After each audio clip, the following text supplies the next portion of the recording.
परमात्मे नमः। अथ 11वां अध्याय विश्व रूप दर्शन योग। आज जिस अध्याय की हम चर्चा करेंगे ये तो वह अध्याय है जिसे इंसान पढ़ते पढ़ते थका ही नहीं, परंतु ये तब संभव है जब उसके मन में शक्ति आ गई हो। जब हमने 10 अध्यायों को समझ लिया हो तब ये 11वां अध्याय इतना रुचिकर लगने लगता है कि इसके बार बार सुनने की इच्छा होती है। आप इसे सुनते सुनते थके ही नहीं, क्योंकि इसमें ईश्वर के दर्शन हैं, इसलिए इसका नाम विश्व रूप दर्शन योग एवं अत्यंत अद्भुत है। इससे पूर्व विभूति योग था, जिसमें ईश्वर ने अपनी शक्तियों का परिचय कराते हैं। जहाँ श्रवण हो रहा है, लेकिन क्या सुनने से ही सारा काम हो जाता है? क्यों श्रुति ही सब कुछ है? मुझे लगता है ये श्रुति के बाद एक और चीज महत्वपूर्ण होती है, वह है हमारी दृष्टि। जब हम सुनकर चीजें सुमिरन होने लगती हैं, हमें समझ में आने लगती है, महसूस होने लगती हैं। देखिए ना, आज भी हमारे एजुकेशन सिस्टम में हम ज़्यादातर चीज सुनते ही तो हैं। जब प्रैक्टिकल एक्नॉलेज ज़्यादा ज़रूरी है। जब तक हमें चीज़ों को यथार्थ रूप से नहीं समझ लेते, चीज़ें हमें नहीं समझ आती। इस अध्याय में ईश्वर अपने यथार्थ स्वरूप का दर्शन करा रहे हैं, आंखों द्वारा देखा जा रहा है, ताकि हमारे अंतःकरण में भक्ति की पराकाष्ठा बाहर निकले, हमें और अधिक सुमरन होने लगे। हमारे अंतः मन में स्वतः ही एक शब्द फूट पड़े जिसका नाम नारायण नारायण। वास्तव में इस अध्याय को पढ़ने के बाद स्वतः ही मन से नारायण ओम की आवाज आने लगेगी। मुझसे कई लोग पूछते हैं कि ऐसा शब्द बताए जो पॉजिटिव क्रिएटिव कर दे, जो ऊर्जा उत्पन्न कर दे, जिससे सकारात्मक सोच आ जाए। मैं आपको हृदय से एक बात कहना चाहूँगा कि वो शब्द है नारायण। मैं सभी से निवेदन करना चाहूँगा कि वे बहुत सुने देखे, परंतु सुमरण जरूर करें। सुमरण करने से आपके मन में से ईर्ष्या, द्वेष, राग ये सभी दूर होने लगते हैं। आज यदि मैं आपसे प्रश्न करने को कहूँ तो आप सबके मन में एक ही प्रश्न जरूर होगा, वो कि दुख का कारण क्या है। तो मैं कहूँगा कि दुख का कारण अज्ञान है। जैसे जैसे ज्ञान आ जाएगा, दुख स्वतः ही दूर होने लगेगा। अगर आप अपने ज्ञान के स्तर को बढ़ाएंगे तो दुख दूर होने लगेंगे। और अर्जुन यही बात श्री कृष्ण से कह रहे हैं कि हे कृष्ण, हे माधव, आप जैसे जैसे मुझे ज्ञान प्रदान कर रहे हैं, मेरा दुख विषाद दूर होता जा रहा है और मुझे अच्छा अनुभव हो रहा है।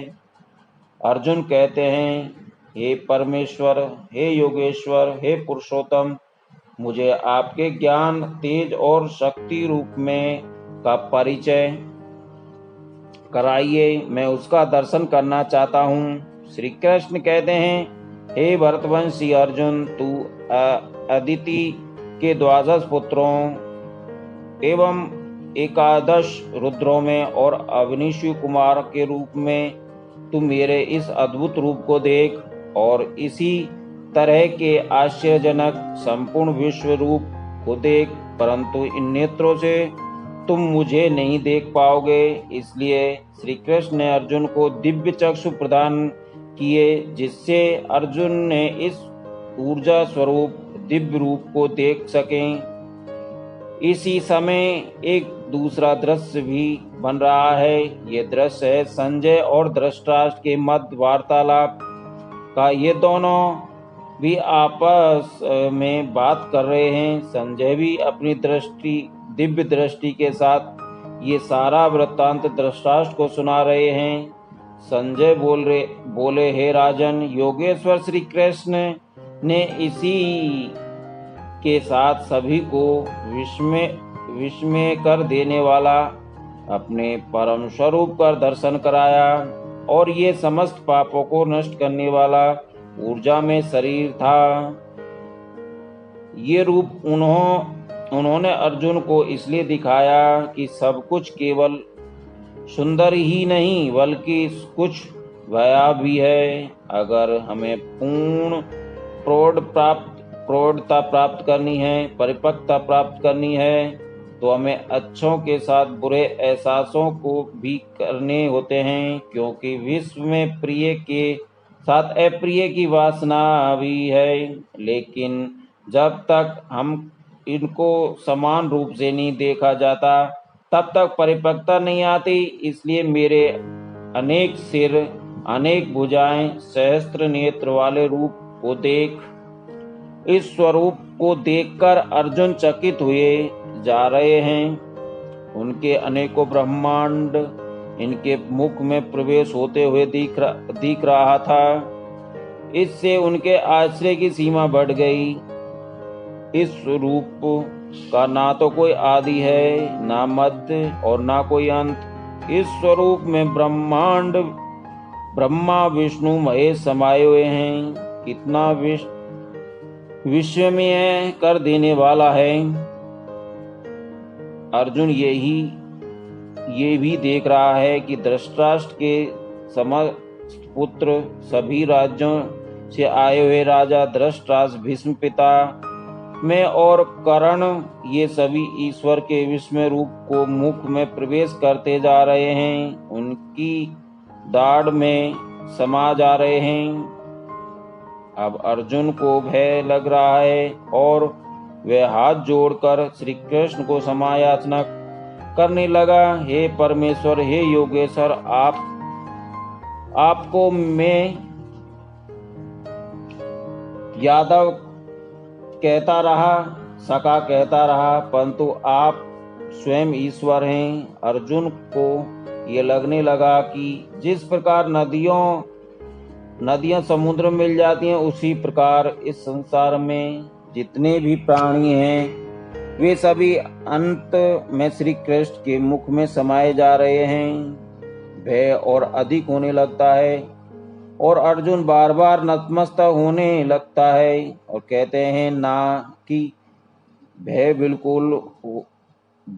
होए न प्रीत। आपके हृदय में भी यही भय आ रहा है, तो अब आप नतमस्तक होने वाले हैं। श्री कृष्ण बोले, हे अर्जुन, मैं ही काल हूँ और ये सब मुझ में ही समा रहे हैं। मुझे लगता है कि वास्तव में ईश्वर बहुत बड़ी सत्ता है और ईश्वर में सब समाये हुए हैं। अर्जुन इस रूप में भयभीत भी हैं, नतमस्तक भी हैं और वे पुनः आराधना करने लगता है। श्री कृष्ण बोले कि हे द्रोणाचार्य, भीष्म पितामह, कर्ण, दुर्योधन, ये समस्त सेना, इन्हें तो मैं पहले ही मार चुका हूँ। तू तो बस निमित्त बन। देखिए, श्री कृष्ण ने इससे पूर्व कहा था कि मैं ना तो करता हूँ और ना भरता हूँ, और यहाँ कह रहे हैं कि मैं ही तो समस्त कर्म करता हूँ। तो ये अत्यधिक विस्मय एवं संशय करने वाली बात है कि कौन सी बात सही है। देखिए, अध्याय 5 में अर्जुन विद्यार्थी हैं, वे ज्ञान प्राप्ति के मार्ग में हैं, परंतु अब स्थिति बदल गई। अब वे भक्ति मार्ग पर हैं और जब इन पंचम महाभूतों में से हमें ऊर्जा प्राप्त होती है तो हम कर्मयोगी होते हैं, कर्म को समझते हैं उस दशा में मनुष्य ही करता है, वह मनुष्य ही भरता है। लेकिन अभी तो उसे कर्मयोग समझ में आया, परंतु अब वह ईश्वर तत्व को समझने लगा, ईश्वर स्वरूप के दर्शन प्राप्त कर चुका है। उस अवस्था में मनुष्य केवल स्वयं ही को ही निमित्त मानता है। बहुत गहरी बात है। ये अत्यंत अद्भुत एवं सतत चलने वाली यात्रा है। एक अध्याय का दूसरे अध्याय से संबंध है। हम सीधे अध्याय 11 नहीं पढ़ सकते, क्योंकि इसके लिए पहले पूर्व ज्ञान को पहचाना होगा, महसूस करना होगा, आत्मसात करना होगा। सभी संत सभी महात्मा श्री कृष्ण को लेकर अलग अलग बात करते हैं, परंतु मेरा मानना है कि हम वास्तव में श्री कृष्ण को समझना है तो हमें उन्हीं को समझना है एवं उन्हीं को ही सुनना होगा। सब इनकी व्याख्या करते हैं। कुछ संत कहते हैं ओम का उच्चारण कीजिए। आइए हम ओम उच्चारण करें, श्री कृष्ण को समझें। अर्जुन भयभीत भी हैं, नतमस्तक भी हैं। वह पुनः हाथ जोड़कर प्रार्थना करता है कि हे योगेश्वर, मुझे अपने चतुर्भुज रूप में स्वरूप का दर्शन कराइए, जिसमें गदा दर्शन कराइए, जिसमें मैं गदा है, जिसमें गदा हाथ में है, चक्र शंख चक्र पद्म है। श्री कृष्ण अर्जुन को अपने चतुर्भुज स्वरूप का दर्शन कराते हैं। ये चित्त को शांति प्रदान करने वाला है, व्यक्ति की स्थिर प्रज्ञ बनाने वाला है। अब अर्जुन स्थिर प्रज्ञ हो गए और शांत हो गए, प्रसन्न हो गया। श्री कृष्ण कहते हैं, हे अर्जुन, मेरा ये चतुर्भुज रूप ना ही तो मंत्रों से, ना ही दान देने से, ना ही तप से देखा जा सकता है। इस चतुर स्वरूप का दर्शन अत्यंत दुर्लभ है। और अंत में जो श्री कृष्ण ने कहा, यही तो इस अध्याय का सारांश है। श्री कृष्ण कहते हैं कि जो संपूर्ण कर्तव्यों को समझकर धर्म में हो जाता है, उसका ध्यान अर्थ में नहीं होता, बल्कि मुझ में ही मन लगाए होते हैं। और वे लोग मुझ में आसक्त हो जाते हैं, पदार्थ में नहीं, उनकी आसक्ति नहीं होती। वे मुझ में ही समाने लगते हैं और ऐसा करते करते वे किसी